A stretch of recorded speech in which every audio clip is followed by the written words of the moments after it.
اللہ رب محمد صلی اللہ علیہ وسلم نحن عباد محمد صلی اللہ علیہ وسلم وعلی ذوی وآلہ ابد الدہور وکرما۔ مسئلہ نمبر 10 ہے، حیض و نفاس والی کے لیے اختیار ہے کہ چھپ کر کھائے یا ظاہراً کھائے یا ظاہراً روزے کی طرح رہنا۔ ہاں، ظاہراً روزے کی طرح رہنا اس پر ضروری نہیں، مگر چھپ کر کھانا اولا ہے، خصوصاً حیض والی کے لیے، کیونکہ حیض و نفاس والی شریعت کی مکلف نہیں ہے۔ مکلف ذرات نماز اور روزے کے لیے وہ شریعت کی مکلف نہیں ہے، اب تک حیض و نفاس میں ہے، تو ان کے لیے اولا تو یہ کہ چھپ کر کھائیں، لیکن اگر وہ ظاہراً بھی کھانا چاہیں تو کھا سکتی ہیں۔ مثلا 11، بھوک اور پیاس ایسی ہو کہ ہلاک کا خوف صحیح یا نقصان عقل کا اندیشہ ہو تو روزہ نہ رکھیں۔ مسئلہ نمبر 12 ہے، روزہ توڑنے پر مجبور کیا گیا تو اسے اختیار ہے، اور صبر کیا تو اسے اجر ملے گا۔ سانپ نے کاٹا اور جان کا اندیشہ ہو تو اس صورت میں روزہ توڑ دیں۔ یہ جو اوپر مسئلہ بیان کیا کہ روزہ توڑنے پر مجبور کیا گیا تو اختیار ہے، اور صبر کیا تو اسے اجر ملے گا۔ ایک ہے حقوق اللہ اور ایک ہے حقوق العباد۔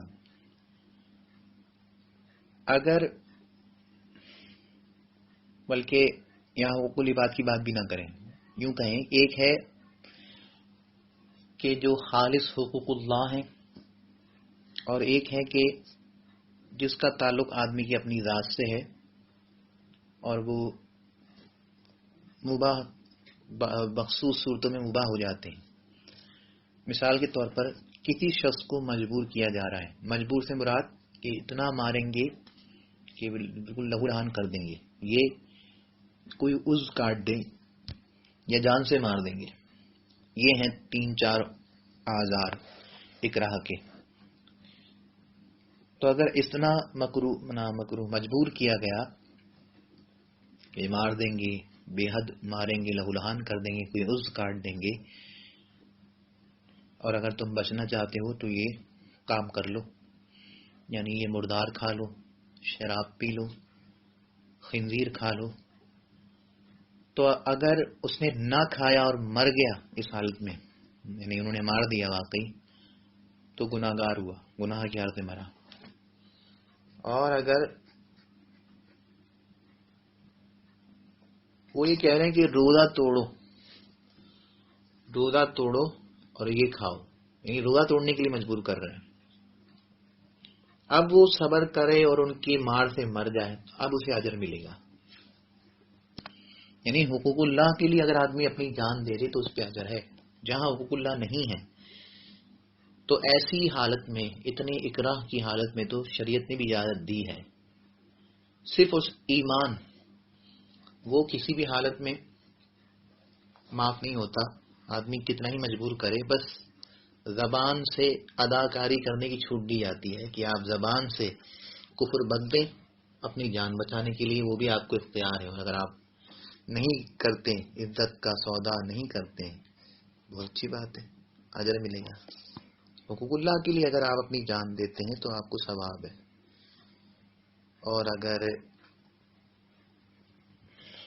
نہیں کرتے، صبر نہیں کرتے تو کوئی گناہ نہیں۔ ان حقوق اللہ کے علاوہ ویسے ہی کسی نے آپ کو مجبور کیا، نہ آپ کا روزہ ہے، نہ کوئی اسلام کا مسئلہ ہے، ویسے ہی آپ کو وہ تنگ کر رہے ہیں اور اس کام کو کہنے پر مجبور کر رہے ہیں، تو آپ پھر آپ کے لیے کرنا ہی ضروری ہے، جان بچانا ضروری ہے۔ مسئلہ نمبر 14 ہے، جن لوگوں نے عذروں کے سبب، یہ جو عذر بیان ہوئے، معروض سفر، حمل وغیرہ، جن لوگوں نے عذروں کے سبب روزہ توڑا، ان پہ فرض ہے کہ ان روزوں کی قضا رکھیں، اور ان قضا روزوں میں ترتیب فرض نہیں۔ فلہذا اگر ان روزوں کے پہلے نفل روزے رکھے تو یہ نفلی روزے ہو گئے، مگر حکم یہ ہے کہ عذر جانے کے بعد دوسرے رمضان کے آنے سے پہلے قضا رکھ لیں۔ حدیث میں فرمایا جس پر اگلے رمضان کی قضا باقی ہے اور وہ نہ رکھے، اس کے اس رمضان کے روزے قبول نہ ہوں گے، ادا ہو جائیں گے، قبول نہیں ہوں گی، معلق رہیں گی جب تک کہ وہ پہلی قضا نہیں کر لیتا. اور اگر روزے نہ رکھے اور دوسرا رمضان آ گیا تو اب پہلے اس رمضان کے روزے رکھ لے، قضا نہ رکھے. بلکہ اگر غیر مریض و مسافر نے قضا کی نیت کی، جب بھی قضا نہیں بلکہ اسی رمضان کے روزے ہیں. یہ پیچھے مسئلہ آ چکا ہے. مسئلہ نمبر 15 ہے، خود اس مسافر کو اور اس کے ساتھ والے کو روزہ رکھنے میں ضرر نہ پہنچے تو روزہ رکھنا سفر میں بہتر ہے، ورنہ نہ رکھنا بہتر ہے. مسئلہ نمبر 16 ہے، اگر یہ لوگ اپنے اسی عذر میں مر گئے، اتنا موقع نہ ملا کہ قضا رکھتے، تو ان پر یہ واجب نہیں کہ فدیے کی وصیت کر جائیں، کیونکہ اللہ تبارک و تعالیٰ کا فرمان فمن کان منکم مریضا او علی سفر فعدۃ من ایام اخر، جو تم میں سے مریض ہیں یا سفر میں ہیں تو پھر وہ دوسرے ایام میں تعداد رمضان کے روزوں کی پوری کریں گے. تو جو عدت من ایام اخر کا وقت پالے گا وہ شریعت کے خطاب کا مکلف ہو جائے گا، اور جو جسے اس کا وقت نہیں ملا وہ مکلف نہیں ہوا. وہ یہی بتا رہے ہیں کہ اگر یہ لوگ اسی عذر میں مر گئے تو دیکھیں گے اتنا موقع ملا، یعنی وہ مدت ایام اخر والی مدت ملی نہیں ملی. اگر نہیں ملی کہ قضا رکھتے تو ان پر یہ واجب نہیں کہ فدیے کی وصیت کر جائیں. پھر بھی وصیت کی تو تہائی مال میں جاری ہوگی. اور اگر اتنا موقع ملا کہ قضا روزے رکھ لیتے مگر نہ رکھے تو وصیت کر جانا واجب ہے، کہ اب انہوں نے فعدۃ من ایام اخر کا جو حکم تھا اس کے مکلف ہو گئے تھے. اور عمدن نہ رکھے ہوں تو بدرجہ اولا وصیت کرنا واجب ہے. اور وصیت نہ کی بلکہ ولی نے اپنی طرف سے دے دیا تو بھی جائز ہے، مگر ولی پر دینا واجب نہ تھا، اس نے احسان کیا. مسئلہ نمبر 17 ہے، ہر روزے کا فدیہ بقدر صدقہ فطر ہے، یعنی مقدار میں اور ادائیگی طریقے میں یہ صدقہ فطر کی طرح ہے. باقی جو دیگر شرائط ہیں صدقہ فطر کے، مالک نصاب ہو، بعد میں ادائیگی میں تملیک ہو، یہ سب چیزیں یہاں پہ ضرورت نہیں ہے اس کی. باقی جو طریقہ صدقہ فطر میں ہم نے بیان کیا 100 اور نصف سا کا، اور اس کی جگہ اگر دال وغیرہ دیں تو اس میں پیمانے کا لحاظ رکھنا ہوگا. یہ آپ دوبارہ اعادہ کیجئے، وہاں جا کر سنیے، میں دوبارہ نہیں بتا رہا تاکہ آپ کا وہ ریویژن ہو جائے. تو فدیہ بقدر صدقہ فطر ہے، اور تہائی مال میں وصیت اس وقت جاری ہوگی جب اس میت کے وارث بھی ہوں، اور اگر وارث نہ ہوں اور سارے مال سے فدیہ ادا ہوتا ہو تو سب فدیے میں صرف کر دینا لازم ہے. یوں ہی اگر وارث صرف شوہر یا زوجہ ہے تو تہائی نکلنے کے بعد ان کا حق دیا جائے، اس کے بعد جو کچھ بچے ما بقیہ اگر فدیے میں صرف ہو سکتا ہے تو صرف کر دیا جائے گا. مسئلہ نمبر 18 ہے، وصیت کرنا صرف اتنے ہی روزوں کے حق میں واجب ہے جن پر قادر ہوا تھا. مثلا 10 قضا ہوئے تھے اور عذر جانے کے بعد 5 پر قادر ہوا تھا کہ انتقال ہو گیا تو 5 ہی کی وصیت واجب ہے. سمجھ میں آنے والی بات ہے، لاجک ہے. لا یکلف اللہ نفسا الا وسعها، جو اس کی وسعت میں تھے اسی کا وہ مکلف ہوگا. جو وسعت سے باہر تھے تو اللہ تعالیٰ ایسے مکلف بناتا بھی نہیں ہے، اس کا اسی کرم نوازی ہے. مسئلہ نمبر 19 ہے، ایک شخص کی طرف سے دوسرا شخص روزہ نہیں رکھ سکتا. مسئلہ نمبر 20 ہے، اعتکاف واجب اور صدقہ فطر کا بدلہ یا فدیہ کہہ لیں اگر ورثہ ادا کریں تو جائز ہے، اور ان کی مقدار وہی بقدر صدقہ فطر ہے. اور زکوٰۃ دینا چاہیں تو جتنی واجب تھی اسی قدر نکالیں، یعنی زکوٰۃ صدقہ فطر اگر اب اپنے ورثہ جو ہے اپنے مورث کی طرف سے دینا چاہیں تو اس کا کیا طریقہ ہے وہ بتایا انہوں نے. مسئلہ نمبر 21 ہے، شیخ فانی یعنی وہ بوڑھا جس کی عمر ایسی ہو گئی کہ اب روز بروز کمزور ہی ہوتا جائے گا. بوڑھے سے مراد وہ بوڑھا ہے جو پیچھے ہم نے بتایا نا کہ یہ آزار ہیں جن کی وجہ سے روزہ چھوڑا جا سکتا ہے. تو ان میں ایک بتایا کہ بڑھاپا، تو کون سا بڑھاپا؟ یہ والا بڑھاپا کہ اب روز بروز کمزور ہی ہوتا جائے گا، جب روزہ رکھنے سے عاجز ہو، یعنی اب نہ رکھ سکتا ہو، نہ آئندہ اس میں اتنی طاقت آنے کی امید ہے کہ روزہ رکھ سکے گا، اسے روزہ رکھنے کی اجازت ہے. اور ہر روزے کے بدلے میں فدیہ، یعنی دونوں وقت ایک مسکین کو پیٹ بھر کھانا کھلانا، اس پر واجب ہے، یا ہر روز کے بدلے میں صدقہ فطر کی مقدار مسکین کو دے دے۔ مسئلہ نمبر 22 ہے، اگر ایسا بوڑھا گرمیوں میں بوجہ گرمی کے روزہ نہیں رکھ سکتا مگر جاڑوں میں رکھ سکے گا تو اب افطار کرے اور ان کے بدلے جاڑوں میں سردیوں میں رکھنا فرض ہے۔ مسئلہ نمبر 23، اگر فدیہ دینے کے بعد اتنی طاقت آ گئی کہ روزہ رکھ سکے تو فدیہ صدقہ نفل ہو کر رہ گیا، ان روزوں کی قضا رکھے۔ یعنی فدیہ اس صورت میں اور اس صورت تک کفایت کرے گا کہ جب آپ خود روزوں کی قضا کرنے پر قابل نہ ہوں، اور جس دن آپ میں یہ صلاحیت آ گئی تو اگرچہ آپ فدیہ ادا کر چکے ہیں تو اب وہ سمجھ لیں وہ نفل ہو گیا، اس کا ثواب مل گیا، لیکن اب یہ کفایت نہیں کریں گے، اب آپ روزے ہی رکھیں قضا، یا اس سے پہلے آپ مر جائیں تاکہ وہ کام آ جائے فدیے کے پیسے۔ مسئلہ نمبر 24 ہے، یہ اختیار ہے کہ شروع رمضان ہی میں پورے رمضان کا ایک دم فدیہ دے دیا یا آخر میں دے، اور اس میں تملیغ شرط نہیں بلکہ اباحت بھی کافی ہے، اور یہ بھی ضرور نہیں کہ جتنے فدیے ہوں اتنے ہی مساکین کو دے، بلکہ ایک مسکین کو کئی دن کے دے سکتا ہے۔ یہ سب آسان سمجھ میں آنے والی باتیں ہیں۔ مسئلہ نمبر 25، قسم یا قتل کے کفارے کا اس پر روزہ ہے۔ پیچھے میں نے بتایا تھا کفارہ یمین اور قتل، اسی طرح کفارہ زہار، تو اس کی کیا صورتیں تھیں یہ میں نے پیچھے ذکر کیا تھا۔ قسم کھائی، توڑ دی، پوری نہیں کری، خانس ہو گیا، تو اس کا کفارے کے اس کے روزے رکھے جاتے ہیں۔ یوں ہی قتل کیا، قتل قائم مقام خطا، تو اس میں بھی ایک صورت ہے روزوں کی۔ تو قسم یا قتل کے کفارے کا اس پر روزہ ہے اور بڑھاپے کی وجہ سے روزہ نہیں رکھ سکتا تو اس روزے کا فدیہ نہیں ہے، اور روزہ توڑنے یا زہار کا کفارہ اس پر ہے، تو اگر روزہ نہ رکھ سکے تو 60 مسکینوں کھلا دے۔ یعنی قسم یا قتل کے کفارے کے روزے اگر بڑھاپے کی وجہ سے نہیں رکھ سکتا تو اب اس کا فدیہ نہیں دے سکتا، استغفار کرے، لیکن آدھا رمضان کے روزے نہ رکھے اور قضا پہ بڑھاپے کی وجہ سے قادر نہیں ہوئی، کفارے زہار کے جو کفارے میں روزے رکھے جاتے ہیں اس پر بھی بڑھاپے کی وجہ سے قادر نہیں، تو یہاں فدیہ چل جائے گا۔ مسئلہ نمبر 26 ہے، کسی نے ہمیشہ روزہ رکھنے کی منت مانی اور برابر روزے رکھے تو کوئی کام نہیں کر سکتا جس سے بسر اوقات ہو، تو اسے بقدر ضرورت افطار کی اجازت ہے، اور ہر روز کے بدلے میں فدیہ دے، اور اس کی بھی قوت نہ ہو تو استغفار کرے۔ سوچ سمجھ کے منت ماننی چاہیے، یہ جو مان لی اللہ کے لیے وہ واجب ہو جائے گی۔ منت سے مراد منت شرعی کی بات ہو رہی ہے۔ یہ جو منت ہوتی ہے کہ میں فلاں بزرگ کے مزار پہ چادر چڑھاؤں گا، غوث اعظم کا توشہ بناؤں گا، اور فلاں بزرگ کی نیاز دلا دوں گا، یہ کر دوں گا، وہ کر دوں گا، اتنے غریبوں کو کھانا کھلاؤں گا،